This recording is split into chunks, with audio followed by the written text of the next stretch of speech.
शुभांगी ने मुझसे हमेशा कहा कि तू इतनी कहानियां लिखती है, फिर क्यों नहीं एक बार मुझे अपनी कहानी की नायिका बना लेती?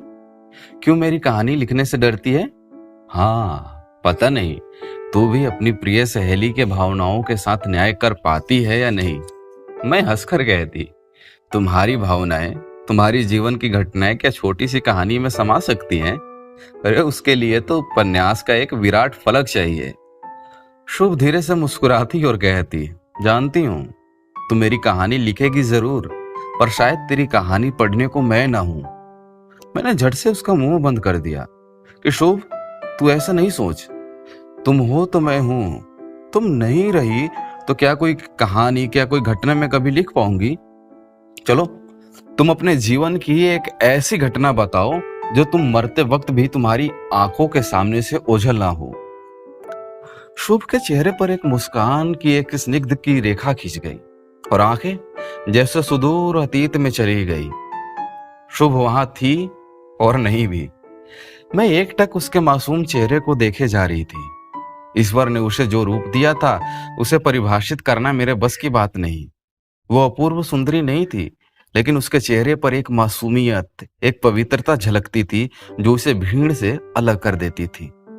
40 के उम्र में भी उसे देखकर कोई नहीं कह पाता था कि वो 30 से ज्यादा की होगी। ईश्वर ने उसके भाग्य में खुशियां तो नहीं लिखी थी, लेकिन उसको एक गरिमामयी सुंदरता जरूर प्रदान की थी। उससे जो भी मिलता उसका प्रशंसक बन जाता। बातें करती तो ऐसा लगता कि हमेशा मुस्कुरा ही रही हो।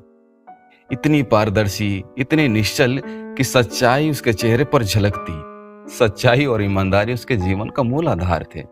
चाहे जितनी भी मुश्किलें आई उसके जीवन में, उसने उनका साथ नहीं छोड़ा।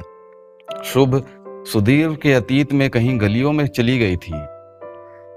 मैं उसके सपने को तोड़ना नहीं चाहती थी, फिर भी मेरे अंदर की लेखिका का कहानी के लिए मिलने वाले प्लॉट को जानने की जिज्ञासा को दबा नहीं सकी। मैंने धीरे से उसके हाथ को छुआ और पूछा कि सुबी, क्या सोच रही हो? वो मुस्कुराते हुए बोली, पूजा, आज मैं तुम्हें अपनी जीवन की वो घटना बताती हूं जो सिर्फ मेरी धरोहर है। वो मधुर स्मृति जो मेरे जीवन की अमूल्य निधि है। जानती हो पूजा, जब मैं मरूंगी तो मेरी ये स्मृति मेरे साथ जाएगी। शायद तुम्हें ये बात बहुत छोटी लगे, ये तुम्हें मामूली सी घटना लगे और तुम इसमें छिपी भावनाओं को उस तरह से नहीं समझ सको जैसे ये मेरे जीवन में मेरे लिए मायने रखती है। ये उन दिनों की बात है जब देव मेरे जीवन का प्रेम नहीं, पूजा था। उस समय घर से निकलना कितना कठिन होता था, फिर भी हम किसी न किसी तरह कहीं ना कहीं मिल ही जाया करते थे। घर से बाहर निकलने के लिए लाख बहाने बनाने होते। वो तो देव का मेरे घर आना जाना था, क्योंकि वो मेरे भाइयों का मित्र था। तो घर में ही हम एक दूसरे को देख लिया करते थे, फिर फोन पर बातें कर अपना भविष्य के सपने बुनते रहते थे। मेरे बाबूजी ने मेरी शादी के लिए लड़का देखना शुरू कर दिया था। मैंने देव से कहा, देव तुम कुछ करो नहीं तो बहुत देर हो जाएगी। देव के प्रेम में कहीं कोई कमी नहीं थी। मुझे अपने प्रेम पर अटूट विश्वास था, फिर भी एक अनजान सा डर हमेशा दिलो दिमाग में छाया रहता था।